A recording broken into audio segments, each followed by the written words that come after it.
Warum du mir aber den Dienst gekündigt hast, weiß ich immer noch nicht. 2 Jahre bist du schon bei mir auf dem Hof. Wir haben uns doch immer gut vertragen. Du willst mit mal abhauen? Ja, will ich und werde ich. Und ich darf nicht mal wissen, warum? Kriegst du wenig zu essen? Ivo, guck dir meinen Speck an. Ist dir die Arbeit zu viel? Dann wäre ich schon lange weggelaufen. Kriegst du wenig Lohn? Der ist überall zu wenig. Ja, Himmeldonnerwetter, was hast du denn noch? Ach, ich halte das hier einfach nicht mehr aus. Wer tut dir denn was? Ich vielleicht? Nö. Oder der Schorsch? Nee.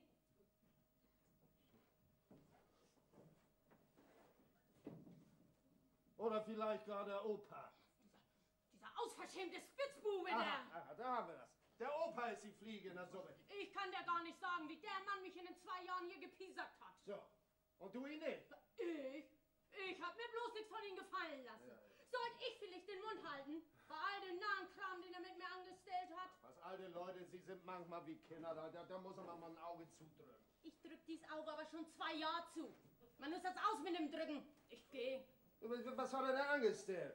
Eine tote Maus hat er mir ins Bett gelegt. Ja, da kannst du mal sehen, wie dumm der alte Mann ist.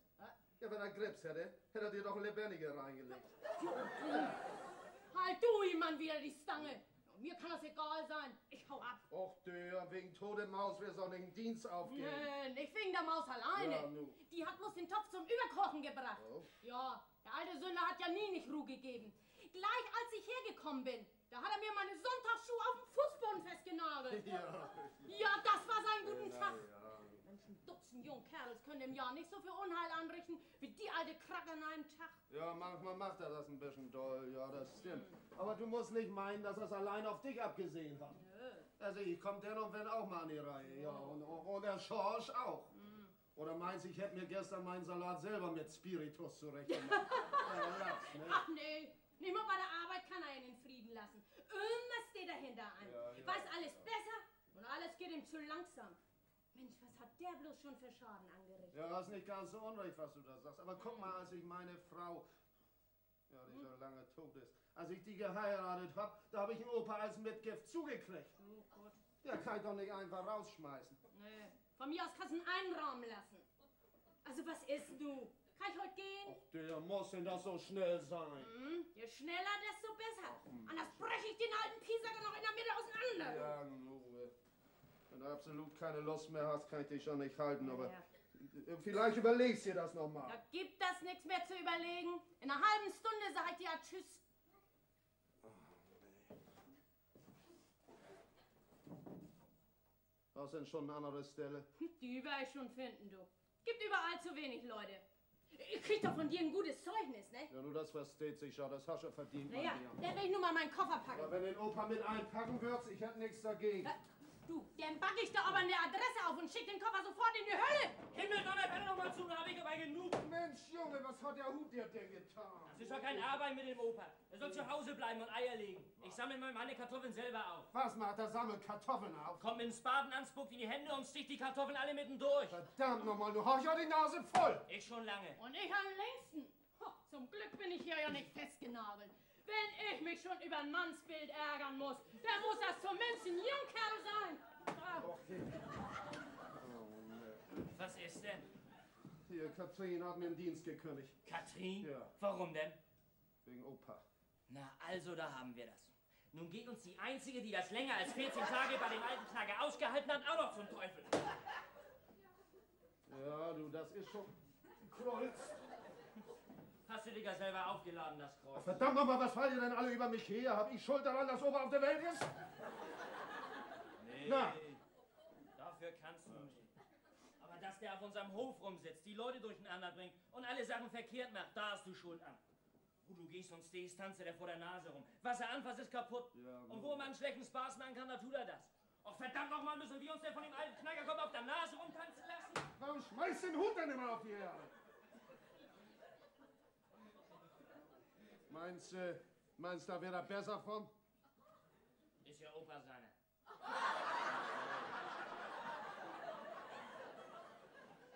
Das gibt bloß ein Mittel, der Alte muss aus dem Haus. Ja, Ja, ich bring's mal nicht übers Herz, Junge. Du bist eben Bangbüchs. Wenn ich Herr auf dem Hof wäre, ich hätte schon lange ein Ende gemacht. Du brauchst bloß zu heiraten. Ja, dann gebe ich ab. Dann kannst du mit dem Opa machen, was du willst. Hör da dir zu. Junge, das lohnt sich ja direkt, dass ich mich deswegen nach dem Mädchen umsehe. Du, da brauchst du gar nicht nach umzusehen. Nee, ich hab schon eine für dich ausgesucht. Ah, die mache ich nicht. Oh, du schnack doch nicht. Du kennst sie ja gar nicht. Ich hab dir schon mal gesagt, ich nehme keine, die ich nicht von innen und außen kenne. Und ich sagte, die gefällt dir. Mir gefällt sie doch auch. Nee. Hab sie noch nicht gesehen, nee. Aber der Fieseberg, der gibt ihr ein schönes Stück Geld mit, du. Das kannst meiner Dirne besseres geben als ein prallen Geldsack. Ja, ich brauch neben dem Geldsack aber auch noch ein Mädchen, wo ich meine Freude anhab. Oh, was du alles auf einmal haben willst. Wenn sie ordentlich was mitkriegt, ist das ganz einerlei, wie sie aussieht. Tagsüber bist nicht zu Hause und nachts ist düster.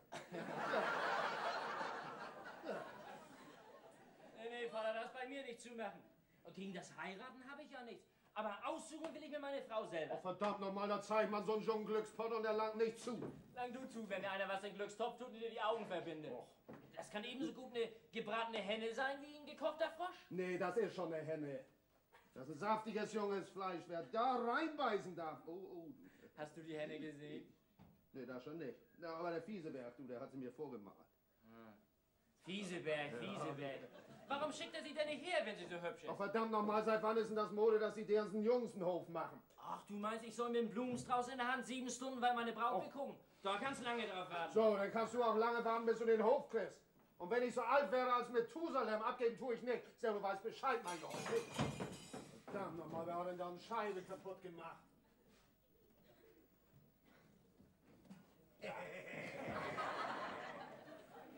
Ich hab den Glaser allang nicht zu verdienen gegeben, ne? Sag mal, du bist ja wohl bloß zum Kaputtmacher bewählt, was? Hab ihr noch keine Scheibe kaputt gemacht? Na also. Nee, ich ging doch mit meinen Spaten so an die Hausmauer längs. Ja? Hinter mir, da watschelt die alte Bernbach. Die rutscht ja wohl aus. Die schreit auf, ich dreh mir um. Oh. Ja, und dann war die Scheibe kaputt. Was ist das überhaupt für eine neue Mode, mit dem dreckigen Spaten in die Stube reinzukommen? Was? Komm noch mal nicht. Ich wollte euch das doch bloß mal erzählen, wo ans das mit der Scheibe zugegangen ist, ne? So. Du geh mal rauf und feg die Scherben auf. Bin ich dein Hausknecht? Gut. Dann soll Katrin damit abfahren, ne? Katrin fährt selber ab.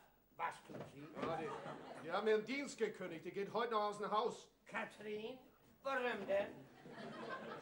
Weil du sie nicht in Ruhe lässt. Was, ich? Die soll sich nichts einbilden, die dumme Gans, die ist für mich noch viel zu alt. Bei der Arbeit lässt sie dich in Ruhe. Komm! Von heute an fasse ich kein Werkzeug mehr an. So. Och, Opa. Opa, das musst du doch verstehen. Wir wissen doch, dass du uns gerne helfen willst. Nee, ist gut, brauchst gar nichts mehr zu sagen. Von heute an, da kann mir die Arbeit nachlaufen. Mir kriegt sie nicht. Ja. Und weil wir nun mal gerade dabei sind, sage ich dir gleich, deinen Nahenkram haben wir uns die längste Zeit gefallen lassen. Was denn für ein Nahenkram? Ja, der hat aus dem Maus ins Bett gelegt. Und meinen Salat, den hast du mit Spiritus zurechtgemacht. Ist das nix? Ach so. Ja. Weil ich mir Mühe gebe, dass ihr bei der Arbeit ein bisschen Unterhaltung habt, dann heißt das gleich Nahenkram. Gut, von heute an ist es aus mit der Vergnüglichkeit. So. Von heute an werdet ihr mit mir nichts mehr zu lachen haben. So. Was ist das? 9:45? Ja, 9:45 schon. Ja. Von Harvey an, da werdet ihr einen Opa haben, als ihr ihn haben wollt. So. Wieso denn erst von 10:30 an? Ja, weil ich erst mit Katrin abrechnen muss. So, nun habe ich Durst. So kann ich vielleicht mal in den Keller gehen und mir ein Glas Rotspon rausholen. Oder ist das auch Nahenkram, wenn ein alter Mann mal Durst hat? Bitte geh doch hin, hol dir ihn. Wir haben dir nie vorgerechnet, was du gegessen und getrunken hast. Nee. Na, sieh. Weißt du keinen besseren Platz für den Hut? Als hier den Fußboden. Wieso? Das ist ja dein Hut. Mein Hut? Ja. Nee, das ist dein Hut. Mach. Was macht? Ich habe ihn bloß aufgesetzt, weil ich meinen nicht so schnell gefunden habe. Junge, lass es um!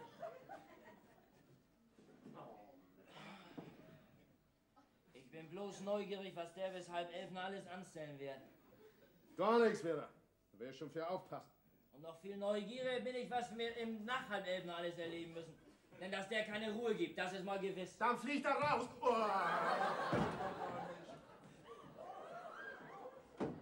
So.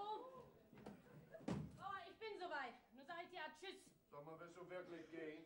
Gerade eben hat Opa versprochen, dass er artig sein will. Versprochene Eier gehen 100 auf ein Dutzend. Ja, das ist ja auch nicht wegen Opa allein. Mit deinem Hof geht das immer mehr bergab und vom Besserwerden ist keine Rede. Na ja, gut, dann bleibt das dabei. Wenn wir dich nicht halten können, dann gehst du eben. Ja, dann ist eben eine Kuh weniger auf dem Hof. Dafür bleiben die Ochsen. Ja, auch alle hier, nicht? Ja. Ist das mit meinem Zeugnisbauer? Hast du das schon ausgeschrieben? Nee, ausgeschrieben noch nicht, aber das ist ja schnell gemacht. Hier. Nicht? Ich hab das schon aufgeschrieben, wie ich das gern haben möchte. Was? Tja, brauchst du nicht erst den Kopf zerbrechen. Ich sag ja, die muss in Silberpapier eingewickelt werden. Nicht? Aber so gut, dass sie keine Luft mehr kriegt. Ich bescheinige hiermit, dass mir die Katrin Röhrig 2 Jahre lang treu, ehrlich und fleißig gedient hat. Ja, sie ist mir über alles gegangen. Ich lasse dieselbige nur fortgehen, weil sie nicht ums Verrecken bleiben will. Und kann nur sagen, Hut ab vor Katrin Röhrig. Ja, passt. Das ist ja großartig, wie die mit sich zufrieden ist. Sind wir auch gewesen. Ja, das sind wir. Auch ich unterschreibe das, Mann. Ja, ist gut. Und ihr könnt euch ja mittlerweile Tschüss sagen. Aber gebt euch nicht zu viel Süße, ne? Was, bist du frech,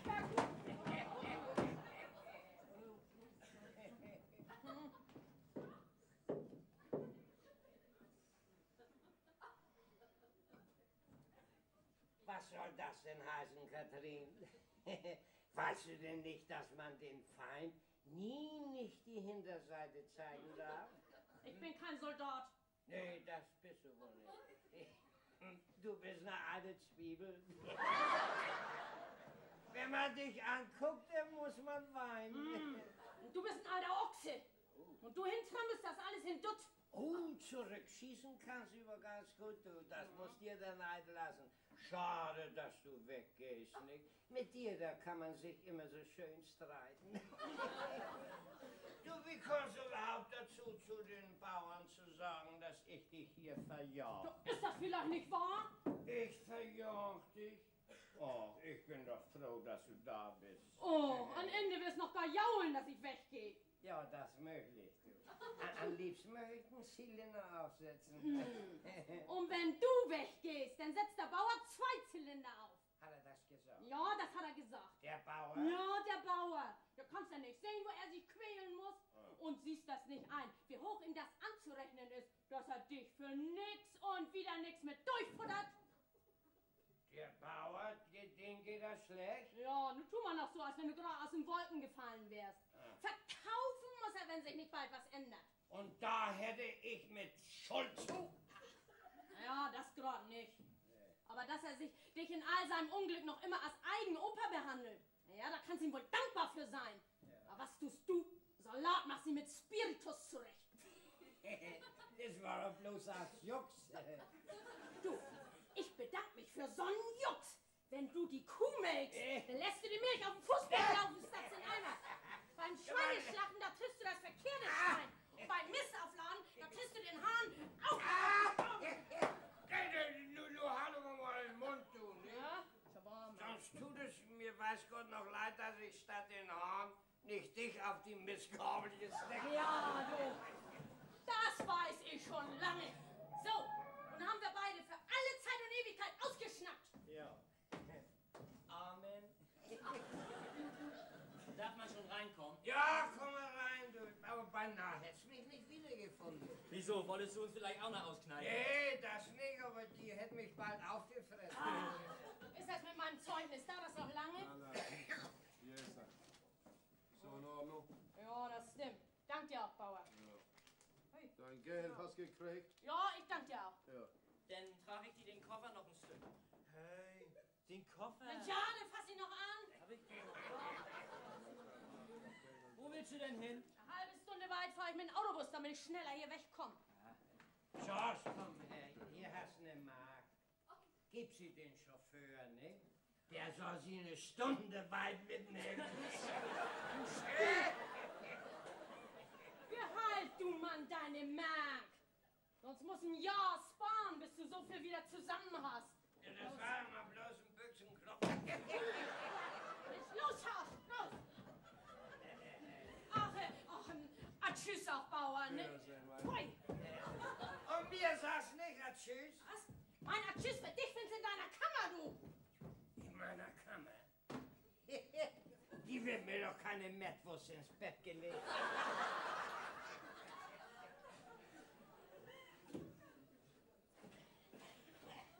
Schorsch, bleib mal nicht so lange weg. Ich muss noch die Pferde nach der Schmiede bringen, ja?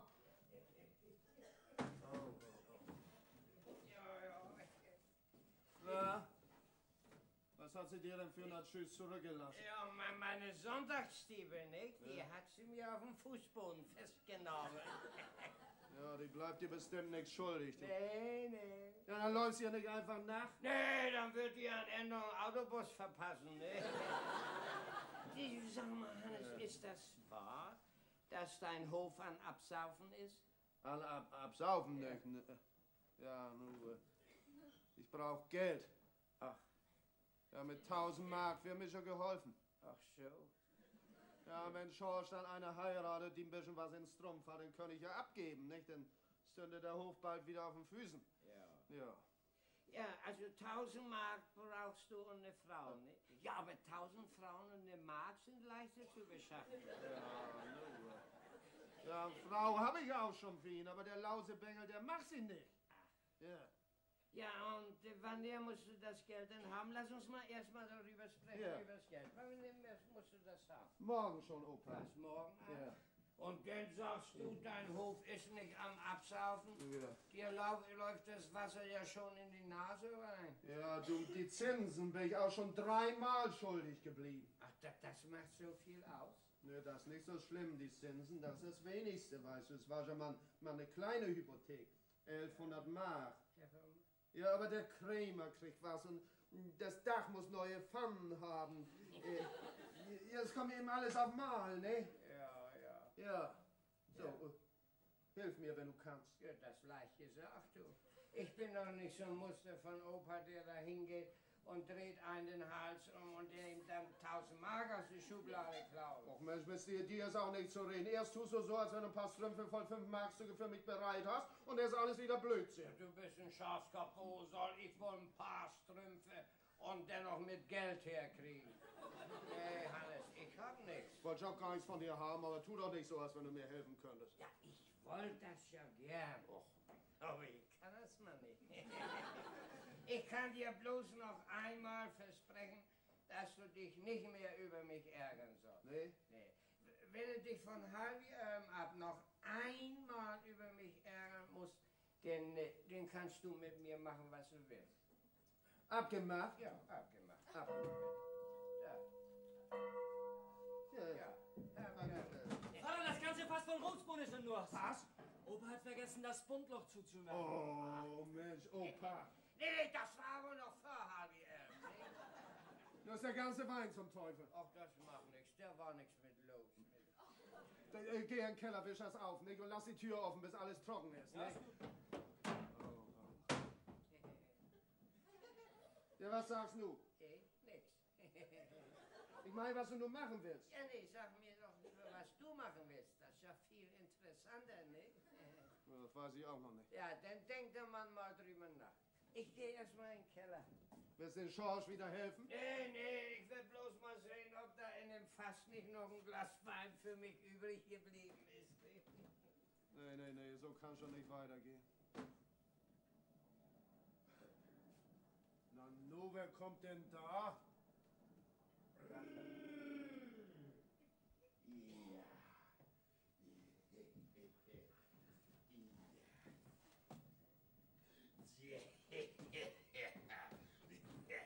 Moin, Kuhlkapp. Hallo, Fiesebär. Ja, Ja, ich hab keine Ruhe. Ich muss doch mal sehen, was es bei dir hier Neues gibt, nicht? Wieso? Willst du am Ende auch schon bei uns das Vieh aufkaufen? Nö, bloß deinetwegen bin ich gekommen. Meinetwegen? Meine Frau und ich, wir hätten gern, dass es mit dem Heiraten weitergeht. Ach so. Also was ist? Hast mit deinem Jungen gesprochen?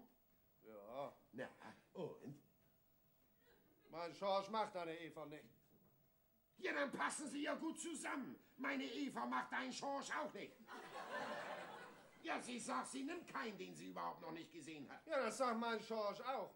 Da hättest deine der noch mal mitgebracht, dann hätten die beiden sich doch mal zu sehen gekriegt. Ja, ich kann dir doch nicht die Füße zusammenbinden und sie wie ein Kalb auf den Wagen schmeißen. Und ich kann meinen Jungen nicht ans Strick nehmen und ihn mit der Peitsche nach dir hintreiben. Aber ich werde meine Eva schon zusammenstauchen, das gebe ich dir schriftlich. Ja, was hilft das alles? Mein Schorsch macht deine Eva nicht. Er macht sie nicht und macht sie nicht. Na, sieh. Verdammten Schied. Ja. Und ich habe mir alles so schön ausgedacht. Ja. Du, sag mal, wo ist denn der Opa? Schläft er noch? Der Opa? Der kräht schon vor den Haaren. Der wird zugange gekommen, hat der schon alle ausgefressen. Ja, ja, mit den alten Leuten gibt das immer wieder was zu lachen, nicht? Ja, ich wäre heilfroh, wenn ich so einen Opa hätte. Mensch, mach bloß einen Punkt. Ja, ich sag, was das ist. Was es alles gibt, was der eine nicht macht, ist für den anderen eine Freude. Was? Den Opa machst nicht? Ach, geht doch los mit. Wenn du willst, ich kaufe ihn dir ab. Was sagst du? Ich kauf dir den Opa ab. Du willst... Brauchst bloß Ja zu sagen, nehme ich ihn gleich mit. Du willst mir den Opa abkaufen? Der will mir den Opa abkaufen. Und was gibt das denn da zu lachen? Na ja, nun gut, Herr, das ist ja bei dir, nicht? Du, Fiesebär, was willst du mir dafür geben? Du sag mal, Ja? ist er das vielleicht da, der die Katze beim Steak hat? Was? Der Alte gefällt mir. Den nehme ich. Hier hast 100 Mark.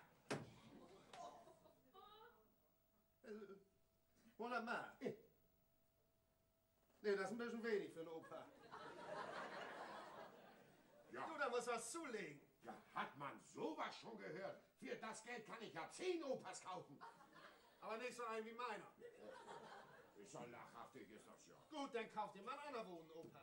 Also, dass wir nicht in Streit auseinanderkommen. Kohlenkamp, mach einen Preis. Gib's mir 200 Mark oder der Opa bleibt hier, komm. Du bist verrückt. Für das Geld krieg ich ja schon eine halbe Kuh. Dann setz dir mal eine halbe Kuh auf die Ofenbank, haben die Leute schon auch was zu lachen. Wie kannst du bloß für so ein altes Dackel so viel Geld verlangen? Mein Opa, der ist noch so gut wie neu.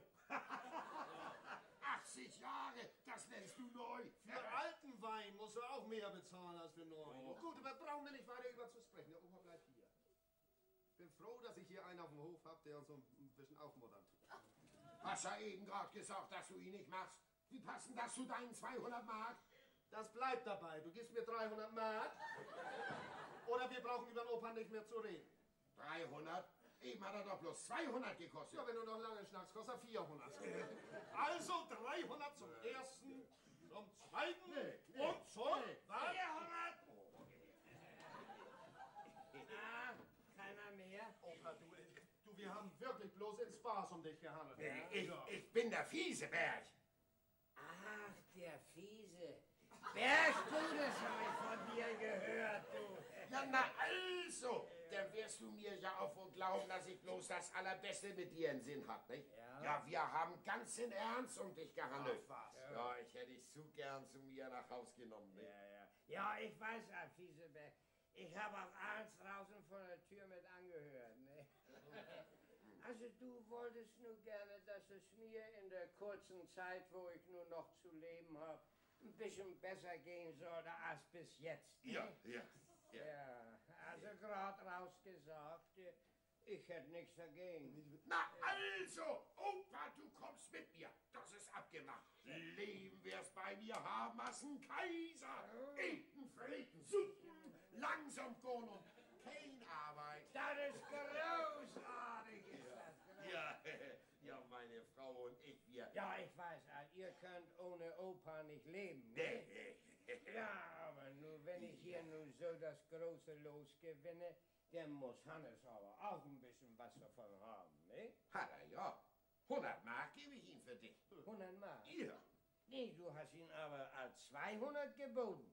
Ah, ja, stimmt ja, das hätte ich bald vergessen. Na, also 200, das wäre denn schon von lang, ne? Nee, das langt nicht. Ich lass mich doch nicht verramschen. 1000 Mark gibt's aus, dann ist der Handel abgeschlossen. Kommt überhaupt nicht in Frage. Sag mal, bist du ein Auto oder bist du ein Opa? Nee, ich bin Opa. Ja, aber Autos kannst du haben, so viel als du willst. Aber zeig mir mal ein Geschäft, wo ein Opa in Schaufenster liegt. 1000 Mark. Ja, Opa ist ein Luxusartikel. Und Luxus kostet Geld.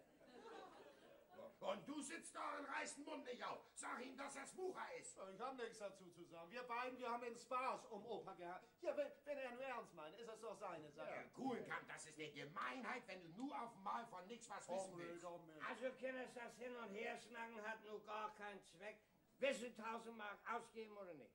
Ach, wenn du doch nicht gleich so unbändig in die Höhe gegangen Ja, wärst. nee, bei Opas gibt's ja keine Höchstpreise.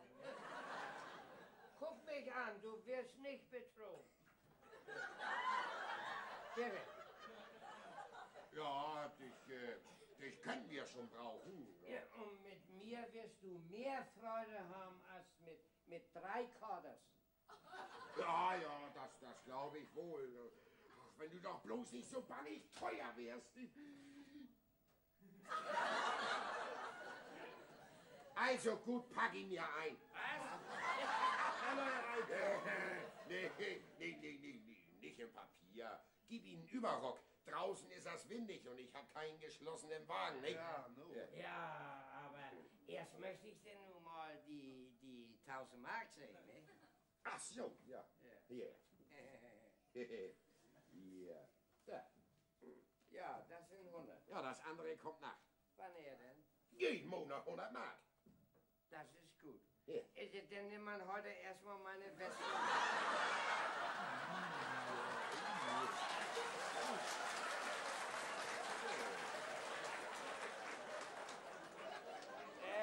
Nee. Du kannst mich doch nicht auf Stottern kriegen. Warum denn nicht? Kriegst du heute alles auf Stottern. Mir nicht. Ich muss bar bezahlt werden. Sonst bleibe ich im Laden. Dummy noch mal. Ja. Nee. Hier. Da ist das Geld. Zähl mal. Ja. Ja. Fehlt einer. Fehlt einer. Ui, ihr merkt aber auch alles gut. Stimmt? Stimmt? Stimmt. Stimmt. Stimmt. Dann gratuliere ich dir auch. Viele, viele Male. Ja.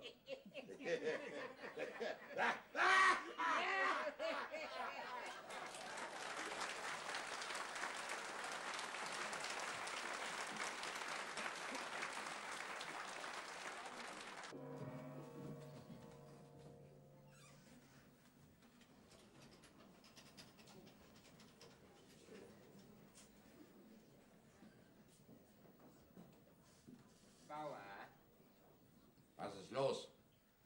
schmeiß mich raus, wenn ich reinkomme. Was willst du? Ja, ich wollte dich gerne um was bitten. Hab ich gern. Also, red schon. Meine Schwester heiratet morgen. Und da wollte ich gern bis morgen Abend Urlaub haben, dass ich bei den Jux dabei sein kann. Nee, das geht nicht. Gerade nu, wo wir die meiste Arbeit haben. Och, sag mal ja. Wenn sie das nächste Mal heiratet, bin ich auch mit einem halben Tag zufrieden. Wo ist deine Schwester denn? In Tolsdorf. So weit weg? Schön. Na, meinetwegen fahr hin, wenn du schon bei dem Unglück dabei sein musst. Danke. Aber für die Zeit musst du mir einen anderen Knecht stellen, sonst bleibst hier. Wo soll ich denn so gar einen anderen Knecht herkriegen? Ich wollte doch gleich wegfahren. Geht mich nichts an. Wann ist denn der Zirkus zu Ende? Um 5 hat die Frau gesagt. Du, die hat sich vielleicht geärgert. Geärgert? Jo, weil sie den Opa mitnehmen musste. Überall muss der olle Quarkkopf dabei sein. Hä?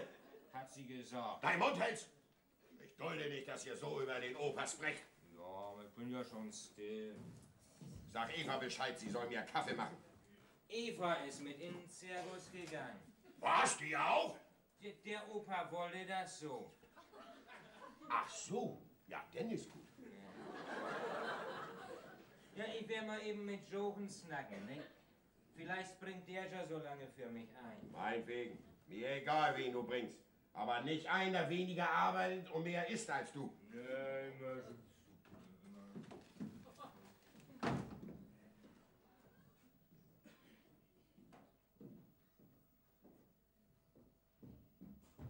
Ist hier einer zu Haus?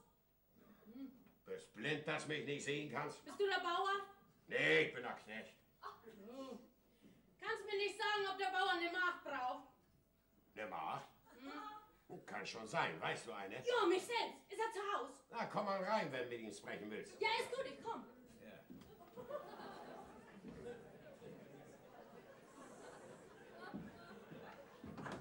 Ja. Tag, der. Junge, das muss aber ein guter Mann sein, dein Bauer. Wenn er das erlaubt, dass der Knecht in der guten Stube sitzt und Zeitung liest. Ach ja, ich bin ganz zufrieden mit ihm, nicht? Ja, wie es mit dem Essen ist, brauch ich nicht zu fragen, möchte ich begucken. Du, und wie ist dir das mit dem Schlafen? Gut. Ich zum Beispiel schlaf bei der Bauersfrau. Was? Ja, gern tue ich das schon nicht, aber ich muss. Wieso musst du? Weil ich der Bauer bin. Du bist... Dann kann ich schon gleich wieder gehen.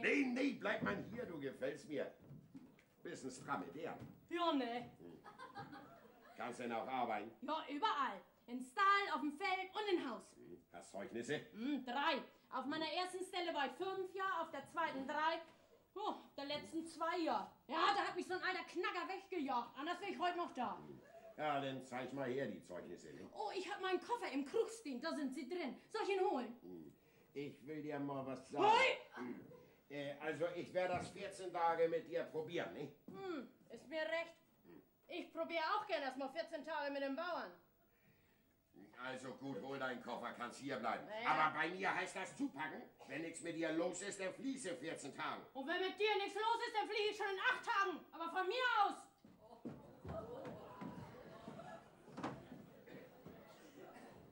Wenn du mit deinen Händen so fix bist wie mit dem Mundwerk, dann soll mir das recht sein.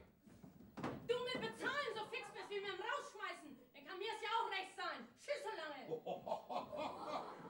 Dummer Kinomann, die hat ja noch ein besseres Mundwerk als meine alte.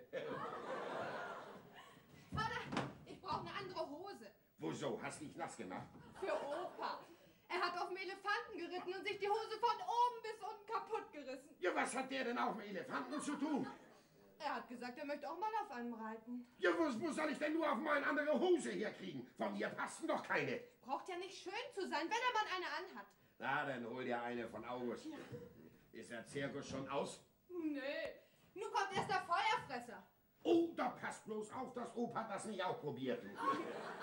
Nee. Und nachher kommen noch 2 Frauen als Boxer. So? Na, wenn sich da bloß Mutter nicht reinmengeliert. Ach, Junge, da muss ich dabei sein. Ach, der. Tja.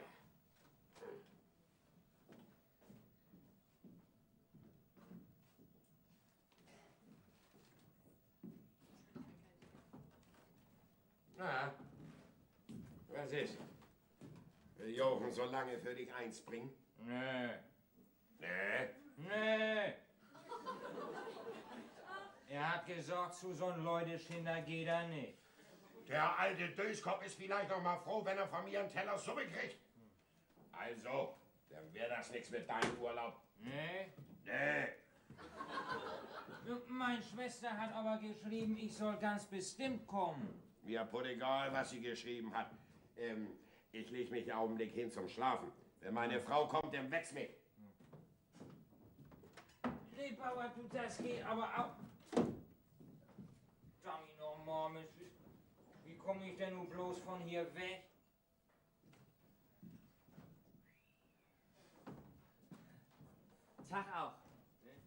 Ich möchte ja mal mit den Bauern sprechen. Der schläft. Ach, das ist aber dumm. Ich habe was sehr Wichtiges. Kannst mir das ja erst mal sagen. Wenn das denn wirklich so wichtig ist, dann lange ich ihn dir raus. Wer bist du denn? Ich bin der Knecht hier. Und die Frau ist auch nicht zu Hause? Nee. Und die Eva auch nicht? Nee. Ist so ein richtiger Trampel, die Eva, was?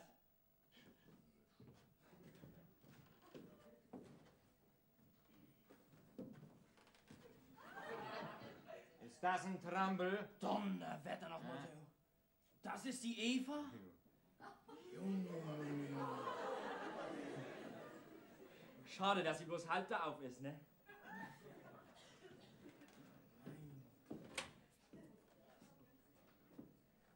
Da hast die andere Hälfte. Ja, der Bauer hat das Bild in der Mitte durchgerissen, weil das sonst nicht in den Rahmen reingeht. Ja, du, und gute Deren ist das. Du, wo sie das her hat, weiß ich nicht. Von der Mutter nicht, du. Und von den Vater all gar nicht. Ja, und die Eva sieht wirklich so aus wie auf dem Bild. Ja. Ja, bloß durchgerissen ist sie nicht. Du, ich will dir was sagen. Mein Vater und der Vater von der Eva, die haben miteinander ausgemacht, dass ich die Eva heiraten soll. Ja, ich habe mich dagegen gestemmt, weil ich sie ja gar nicht kenne. Und nun bin ich mit meinem Rad hierher gefahren. Ich wollte sie mir erst mal angucken. Ja, dann bist du das, den sie alle Stunde dreimal verhauen will? Sie kennt mich doch auch nicht. Oh, dann kann sie sich dir schon nun mal angucken, ne? Darum bin ich hier. Ja. Du! Willst du nicht bis morgen Abend als Knecht hier bleiben? Ich? Ja, ich muss so lange frei haben, weil meine Schwester heiratet. Ja, aber der Bauer, der lässt mir bloß gehen, wenn ich ihn so lange Ersatz stelle, ne? Tja, und wenn du nur so lange für mich als Knecht hier bleiben tätest, nicht, dann könntest dir doch bis morgen Abend die Eva so aus der Nähe angucken, ne? Mensch, das mache ich! Abgemacht. Abgemacht! Junge, nee, du, was wird meine Schwester sich freuen? Wie heißt du denn? Schorsch. Nee, von nun an heißt du Christian. Ne? Und bist ein Freund von mir, der bei mir zu Besuch ist. Ich heiß August. Du, wenn alles gut geht, gebe ich einen aus. Das mache ich hören, John.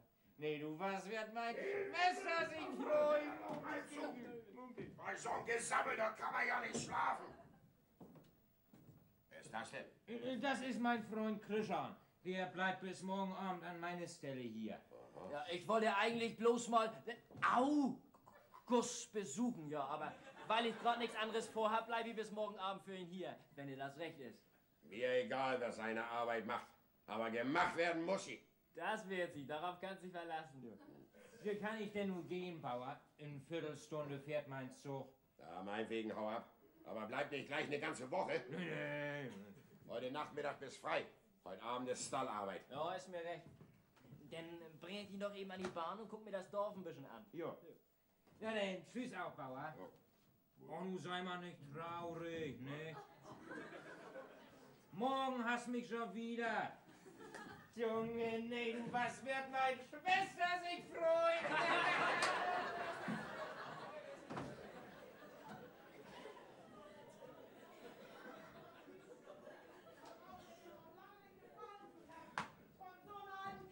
Mensch, sie schreit ja, als wenn ihr der Elefant auf den Fuß getreten hätte. Also das sag ich dir. Der Alte kommt aus dem Haus und das heute noch. Nicht eine Stunde bleibe ich länger mit den alten paar Schatz noch unter einem Dach. Was ist denn los? Ist schon nicht zu glauben. Mitten unter den Leuten zieht der Kerl sich die kaputte Hose aus und die andere an. Ich denke, ich muss in die Erde sacken. Hättest das dann nicht zu leiden brauchen. Nicht zu leiden brauchen. Hab ich doch erst gesehen, dass er schon in der Unterhose neben mir stand. Und darum sag ich, der Opa kommt aus dem Haus. Der Opa bleibt hier. Gut, denke ich. Steht da irgendeinen Weg? Tut er dir was? Schnack, was du willst, ich leid das nicht länger. Der Kerl, der verschandelt uns ganze Familie. Und ich sag, er bleibt hier und was ich sag, das gilt. Schluss. Und ich bitte mir aus, dass er mit den Oper besser umgeht. 20 Mal habe ich dir schon gesagt, du sollst ihn nicht immer so anböken. Ja, ich weiß. Vorn und hinten soll ich um ihn rum sein, nicht? Das schönste Stück Fleisch soll er kriegen. Und den größten Klöße soll er kriegen. Und den schönsten Kaffee soll er kriegen. Husten werde ich ihm was. Gar nichts wirst du. Du wirst das machen, was ich dir sag. Sonst wirst mich mal losböken hören, dass er die Ohren wackeln. Also wegen so einem Kerl, da muss man sich hier so anlaffen lassen.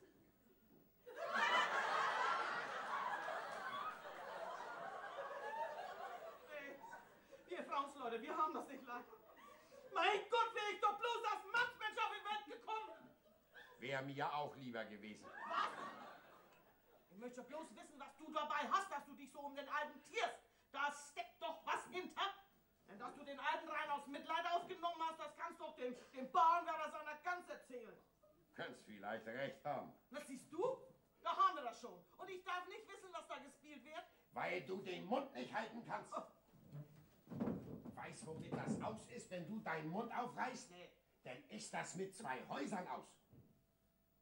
Was für 2 Häuser? Tja, die 2 Häuser gehören uns mal zu, wenn du mit den Oper so umgehst, wie ich dir schon 100-mal gesagt habe. So, nun weißt du Bescheid. Nee, gar nichts weiter. Nicht ein Sterbenswort habe ich verstanden. Ich hab den Kuhlenkamp, den Oper, für 1000 Mark abgekauft. Was hast du? Ja, gibt es denn sowas? Alles gibt es, wenn man aus 1000 Mark 2 Häuser machen kann, nicht? Ja, aber Und der Alte tut doch bloß immer so, als wenn er sich kein Hemd kaufen kann. Dabei hat er 2 eigene Häuser. So ein Fuchs. Wo weißt du das von? Von Seudbär. Und wo sind die Häuser? Oh, das weiß ich nicht.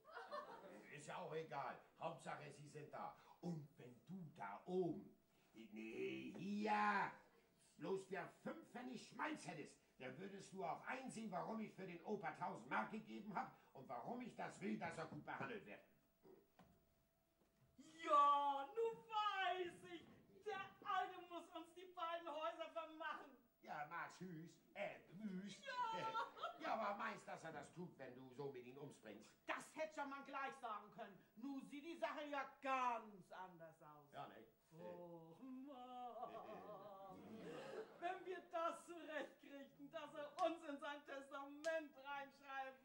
Ja, das müssen wir zurechtkriegen, du. Oh Gott, ich bin jetzt so aufgeregt. Ich krieg schon gar kein Wort mehr raus. Ja, du wirst dich ja wohl wissen, was du zu tun hast, dass uns die 2 Häuser nicht wieder aus der Nase gehen. Ja, brauchst gar keine Angst haben. Och, ich werde ja so nett zu ihm sein, als wenn er jeden Tag Geburtstag hat, nicht? Ja, und zu keinem Menschen sagst was. Nee. Auch zu Eva nicht. Nee. Der hat er ja sowieso einen Namen gefressen. Ja, und sag mal, wann schnackst du denn nun mit dem Alten wegen dem Testament? Wenn er bei uns schön weich sitzen tut. Ja, fangen wir doch mal gleich mit an, Ja. nicht? Oh, das ist doch eine Woche, ist das.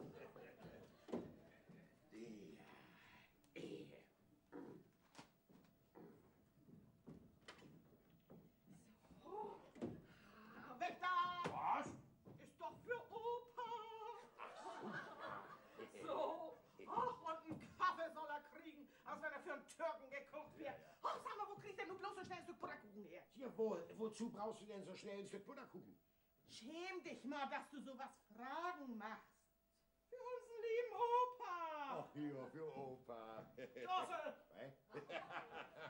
So ist recht, mein Dear. Wirst das schon noch lernen. Hier, Opa. Tag auf, Bauer. Na? Da sind wir wieder. Na, wie war das denn? Oh, schön. Ganz wunderbar schön. Am liebsten gehe ich heute Abend gleich nochmal wieder hin. Kannst machen. Brauchst bloß zu sagen. Fein, dann gucken wir uns den Löwen noch mal an. Ja. Was? Ihr habt sogar einen Löwen gesehen? Ja. Ihr bist denn gar nicht bange gewesen. Nee. Der Löwe vor mir.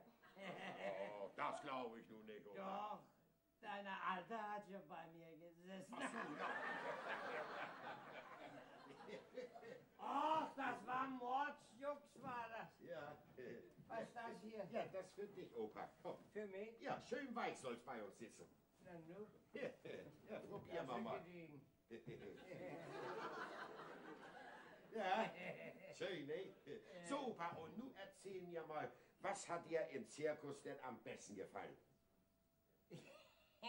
Dass deine Alte sich so über mich geärgert hat. Oh, ihr Gesicht hättest mal sehen sollen, du, als ich da oben auf den Elefanten saß, du, und dann das Theater mit der Büchse. Wenn ich nicht gerade einen Prim im Mund gehabt hätte, hätte die mich bestimmt übergeschluckt, du.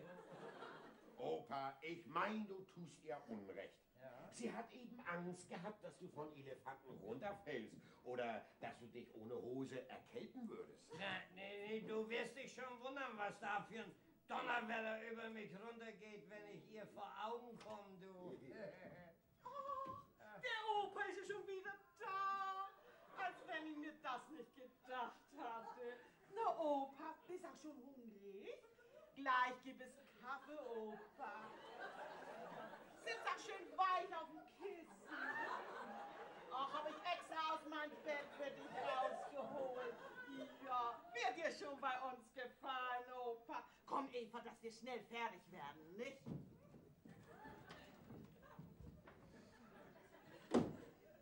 Wer war das denn?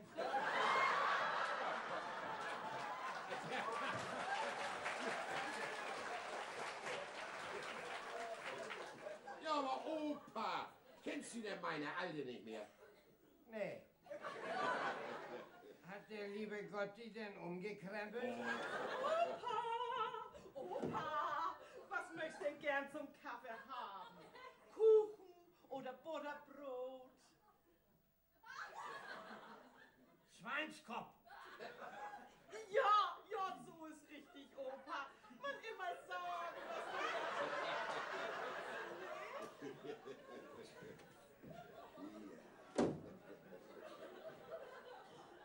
Also sag mir bloß mal, was ist denn mit der eigentlich los? Was soll denn mit ihr los sein? Gar nichts. Sie hat sich eben an dich gewöhnt. Gerade eben hat sie mir noch gesagt, wie gern sie dich hat. Das ist ja gediegen. Wieso denn gediegen? So einen lieben Menschen als dich muss man doch gern haben. So? Hast du mich denn auch gern? Ja, würde ich denn sonst wohl 1000 Mark für dich ausgeben? Du kannst mich auch gern haben, du. So, nun habe ich Durst. Ja, soll ich dir was zu trinken holen? Ja, aber nicht aus der Pumpe. Nö, Opa. Aus dem Keller. Ja. So.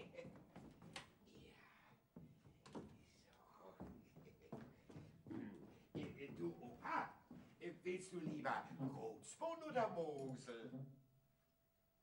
Zuerst Mosel. Ja.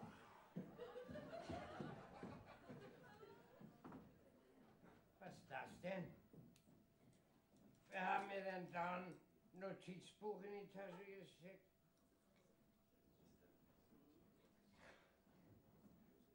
Was ist das? Fieseberg ist ein gemeiner Lump. Heute hat er den Bauern Tim, der sowieso nichts hat, mit einer Ziege angeschissen.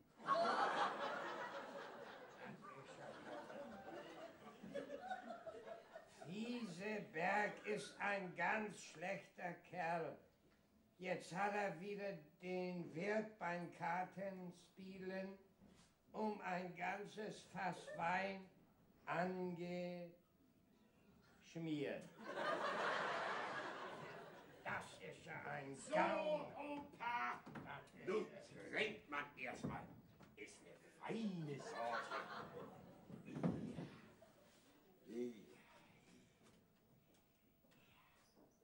Stiefel ausziehen!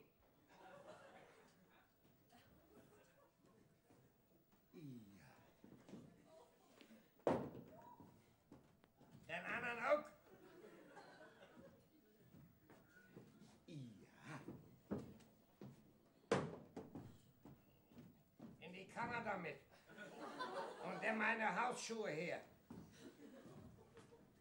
Ja, Opa.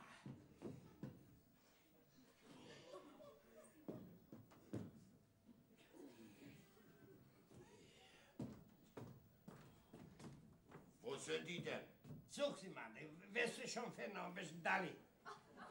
Ja.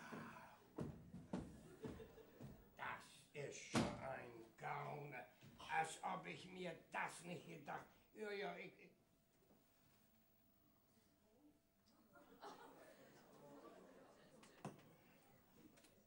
ich hab das ja gewusst. Schissen, schmieren.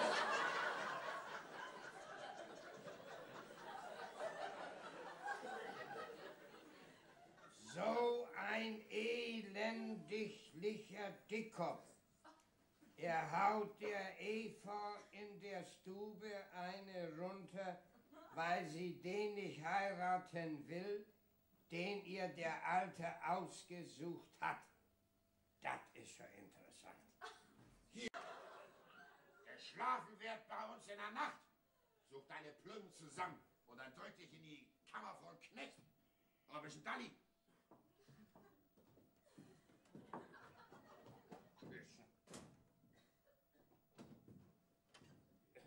So. Na? Hast Eva eingeschlossen? Ja, zweimal umgedreht und Schlüssel abgezogen. Und wo ist Schorsch? Ja, der ist weg. Den habe ich gar nicht mehr gesehen. Aber die Eva bleibt eingesperrt. Hat sie mir den Sonntag verdorben, dann braucht sie es auch nicht besser zu haben. Sag mal, was wäre denn nun mit Opa? Tja, was wäre? Oh, du lauf mal schnell rüber in den Krug. Da sitzt der Kuhlenkampf. Er soll hierher kommen. Ich hätte ihm was zu sagen. Glaubst du denn, dass der den Alten wieder zurücknimmt? Der muss. Aber kein Wort sagst von dem Brief von Südwehr. Sonst liegen unsere 1000 Mark auf dem Mist. Ja, dann mach mal zu, dass du nicht zu spät kommst. Ja, bin ja schon weg.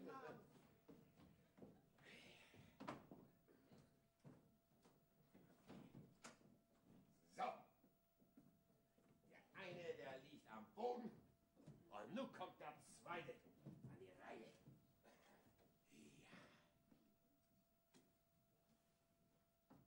Ja. Was hast du denn schon wieder? Ich hätte gern gewusst, warum du Schorsch rausgeschmissen hast. Das geht dich einen Dreck an. Aber wenn du das schon wissen willst, dann sage ich dir, rausgeschmissen habe ich ihn, weil er hinter unserer Eva her war. Und weil er sich für einen Knecht ausgegeben hat, wo er doch in Wirklichkeit Schorsch Kuhlenkamp ist. Ja, das hat er fein gemacht, ne? Ein Schwindler ist er. Ganz unverschämter Lump. Das ist nicht wahr. Schorsch ist ein anständiger Kerl. Wo willst du denn das bisher wissen? Was? Das soll ich nicht wissen, wo ich 2 Jahre bei seinem Vater im Dienst war. Was? Tja, ich komm doch gradwegs von Kuhlenkamp zu dir. Du kommst von Kuhlenkamp? Tja. Na, da habe ich ja einen schönen Fang gemacht. Was von Kuhlenkamp kommt, ist alles nichts wert. Oh, was fällt dir ein? Was? Hier, komm, hier. Lies mein Zeugnis. Und wenn du noch mal sagst, dass ich nichts wert bin, dann such dir eine andere. Hier. Ja. Weil, wie heißt du? Katrin Röhrig? Ja, wenn das steht, welche wo so heißen, ne? Das ist ja gediegen. So, Ja, ich habe einen Knecht, der heißt auch Röhrig. nicht möglich. Ja, August Röhrig. War August Röhrig. Oh, so ein kleines Spitteligen mit blonden Haaren und Katzenaugen. Stimmt. Oh, das ist ja mein Bruder. Ja. Dein Bruder? Ja, mit 2 Jahren habe ich nichts von ihm gehört. Und der ist bei dir. Sag mal, hast du noch eine Schwester? Nee, ich bin die Einzige. Ja, aber August ist bei dir. Du, wo ist er denn? Auf deiner Hochzeit? Ich hab ja noch nicht mal einen Bräutigam. Oh, angelogen hat mich der Hund, der Verdammte. Läuft wohl wieder hinter der Schürze her, wo er nicht von los kann. Angespielt hat er mich. Och, ärger dich nicht, Fieseberg. Du wirst als Jungkerl wohl auch nicht immer in Katechismus gelesen haben, wenn dich der Hafer gestochen hat. Ja, du, weißt du, Kader ist Kader. Ist das eine Welt? Nix als Halunken habe ich um mich herum. Und da kommt der Größte. Ah, mein lieber Freund, komm, setz dich. Ja, deine Frau hat mich nochmal herbestellt. Wieso? Hast du es nochmal überlegt? Ja, das hat mich so gekränkt, weil du von mir glaubst, ich hätte den Opa wegen der Erbschaft gekauft. Das kann ich nicht auf mir sitzen lassen. Ja, ich habe den Opa bloß gekauft, damit meine Frau mal mit einem reden kann. Ja, und dass ein bisschen mehr Leben bei mir ins Haus kommt, nicht? So, Aber nun hast du mir die Freude verdorben. Packen wieder ein und nehmen wieder mit. Fieseberg ist kein Erbschleicher. Prost! Also Fieseberg, das gefällt mir schon. Da habe ich dir mit meinem Verdacht Unrecht getan. Das hast du, Kuhlenkamp, kannst mir glauben. So. Ich würde ihn doch sonst nicht wieder hergeben. Nu, wo ich weiß, dass bei ihm was zu holen ist.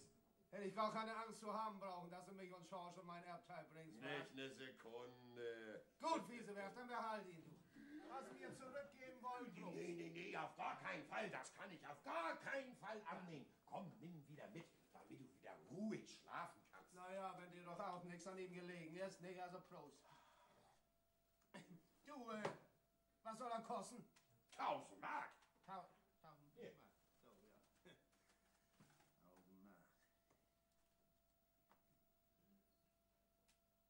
So, ne? 1000 Mark. Ja, und 100 extra. Und für Zirkus, Kost und Logis und all den Kram, den er kaputt gemacht hat. Zu backen will ich bei der Geschichte nicht. Kaputt gemacht? Was hat er denn kaputt gemacht? Oh, mehr als genug, soweit kennst ihn ja, ne? Ja, ja, die 100 Mark wären mir schwer. Gib mal. Ja, das muss mit deinem Opa abmachen. Also, abgemacht. Ja, abgemacht, Fieseberg. Ja. Und dann ist mir inzwischen der Zug weggefahren. Da macht nichts, nimm ihn nicht. Du, den Opa lasse ich dir so lange hier. Was? Ja, ich hab drüben im Krug hab ich noch einen Groggs, den Ja, glaub der zu, dass er nicht kalt wird. Ja, und den Opa, den holst du gleich wieder. Also ab, nichts ne? so ungut, ne? Wir bleiben die Alten. Ja, ne?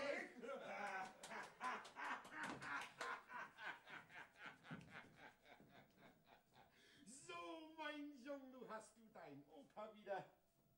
Und ich mein Geld. Ja. So. Da kam ein aus Sting. So. Prost, mein Junge.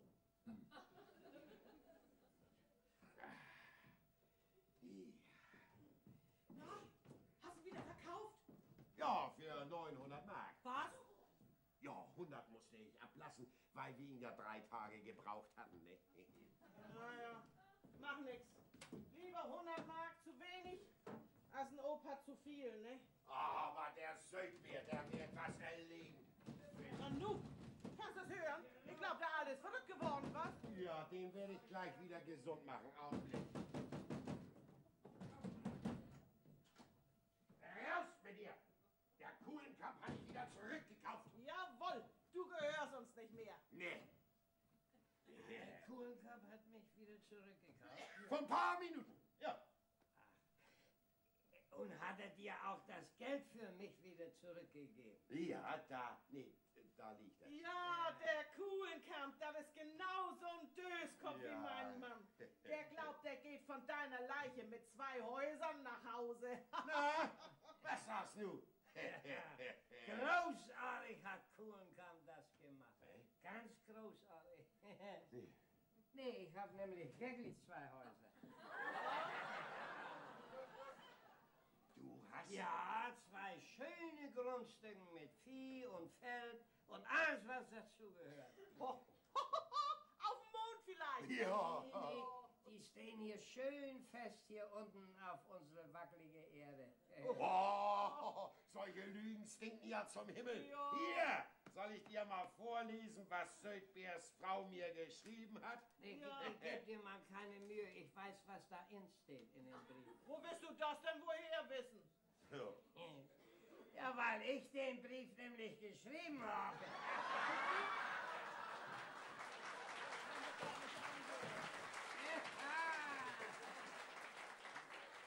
Der Brief ist von dir. Ja. Doch, du bist ja nicht einen Schritt aus dem Dorf raus gewesen. Und der Brief kommt aus Lünkenhagen, wo Söldber wohnt. Natürlich.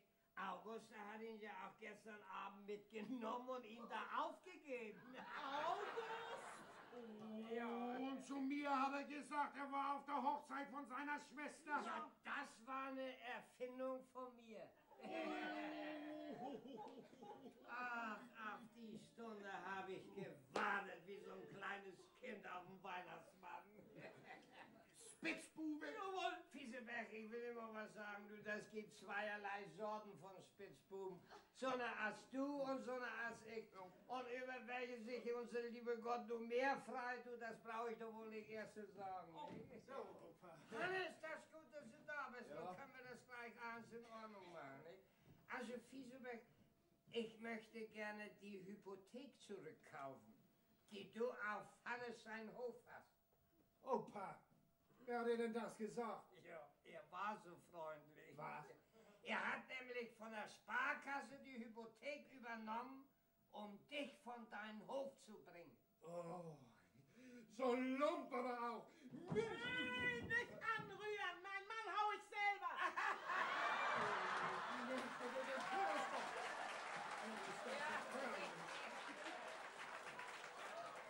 Hannes, so viel hatte Fieseberg von dir zu kriegen. Auch das ist nicht so schlimm, gerade so viel, als ich ihm für dich aufs Brett gezählt habe. 1100 Mark. 1100 Mark. Wie viel? 1100 Mark. 900! 1100. 900! Wenn er 900 sagt, dann hat er 200 Mark in die Westentasche gesteckt.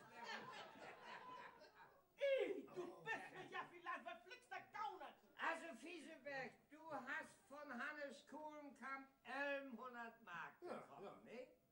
Ja, davon bin ich nicht bezahlt. Nee, da ist die Hypothek mit bezahlt. Das gibt das nicht. Das ist aufgelegter Schwindel! Ja, wenn das Schwindel ist, dann geh mal vor Gericht und zeig mich an, nicht? Willst du mir den Hypothekenbrief rausgeben oder nicht? Willst du mir Ja.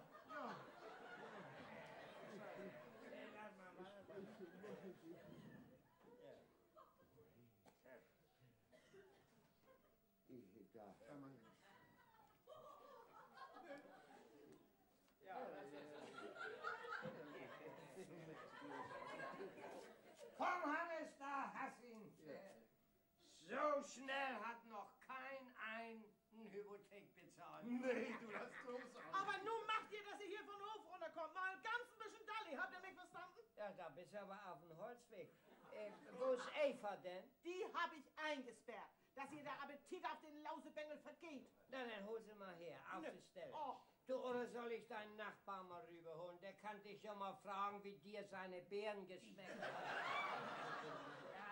Für so ein Opa bezahlt so Dreck wie 1000 Mark. So, und was ist nun mit Schorsch? Wo ist der? Der ist nicht mehr hier. Ach, Den habe ich rausgeschmissen. ist...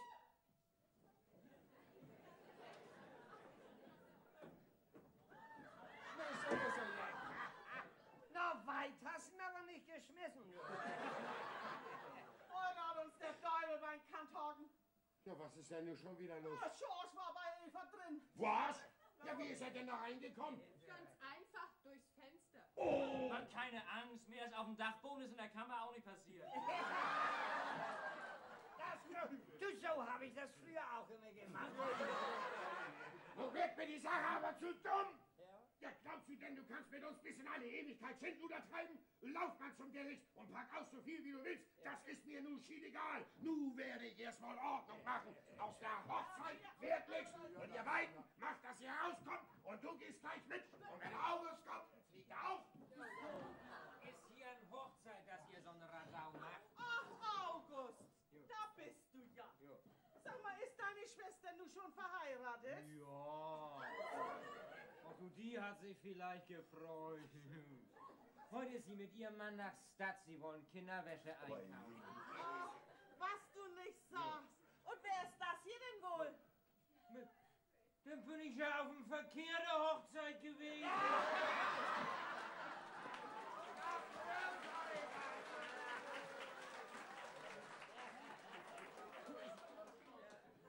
Heute hast mich zum letzten Mal für einen Bauern gehalten. Du unverschämter Briefträger, du! Aus dem Haus mit dir! Nee, was, du wirst uns hier rausschmeißen?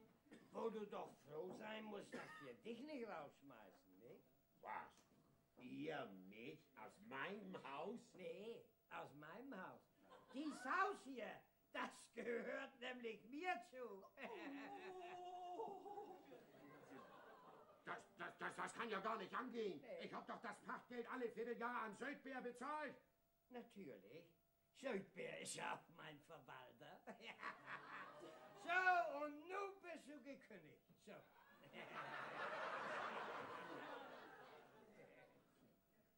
Also gut, dann gehen wir. Ja. Gott sei Dank ist ja nun endlich das Haus bei der Schule zu kaufen. Tja. Ja, aber nicht von dir. Wieso? Willst du mir da auch einen Knüppel zwischen die Beine werfen? Nee, das hab ich halt. Das Haus bei der Schule, das ist nämlich das zweite, was mir zugehört. Ja. Nun gebe ich's auf. Von dir kann ja der Teufel noch was zulernen. Der Teufel nicht, aber so Leute hast du. Opa, ich weiß gar nicht, was ich dazu sagen soll. Warum hast du mir die beiden Häuser denn bis jetzt verschwiegen? Ja, nee, ich wollte gerne, dass du deine Wirtschaft wieder mit deinen 2 Händen in die Höhe kriegst, nicht? So. Und nicht mit meinen beiden Häusern. Liebe Zeit, nee, was machen wir denn nun bloß? Ach, ja wohl nicht. So arm wirst du doch wohl nicht sein, dass du nicht weißt, wo du morgen schlafen kannst, nicht? Opa, ich bitte dich, sei nicht so hart zu meinen Eltern. Nö, Mann, der bin ich ja auch nicht. Ich hab das eben ein bisschen blitzen, ein bisschen donnern lassen, nicht? Und nun lasse ich auch die Sonne wieder scheinen. Da, Fieseberg, was hast du nur von Eva und George? Was, bist du immer noch dagegen? Nee. Na, das freut mich. Nun, guck an. Ja, und über das Haus bei der Schule, nicht? Da kannst du ja mal mit dem Hauswirt drüber snacken, nicht? Mit dir? Nee, mit George. Ja, die 2 Häuser, die gehören von heute an ihm. Junge, nun habe ich sogar 3 Bauernhöfe. Nee, mit 1 oder 2 wirst du all genug zu tun haben. Ja, und ich. Und Hannes, du bleibst auf deinem Kuhlenkampfhof. Du bist noch zu jung zum Abgeben, nicht? Du wirst die Wirtschaft wohl wieder in die Höhe kriegen und ich werde dir dabei. Nee! Nee, zugucken! Ach so. Na, und August nehmen wir mit, nicht? Aber das kann ich dir sagen, August. Alles kannst du dir auf unseren Hof für dein Geld kaufen. Bloß kein Notizbuch, ja? Ja, und ich? Ja, du kommst auch mit. Nee, dich kann ich nicht missen. Nee. Ich muss doch einen zum Ärgern haben. Opa. Ja, warum denn bloß kein Notizbuch? Ja, darum. Ja, ich hab den Büchs anhat. Opa, ich schäme mich ja so. Gibt es denn sowas, dass die Hand, die neben den Hals noch zudrehen wollte, schon gleich wieder ein kann? Aber das eine verspreche ich dir heute schon, Opa. In meinem ganzen Leben da kauf ich kein Opa wieder. Nee, so ein als mich wirst auch in deinem ganzen Leben nicht wieder kriegen. Nee, nicht, Opa!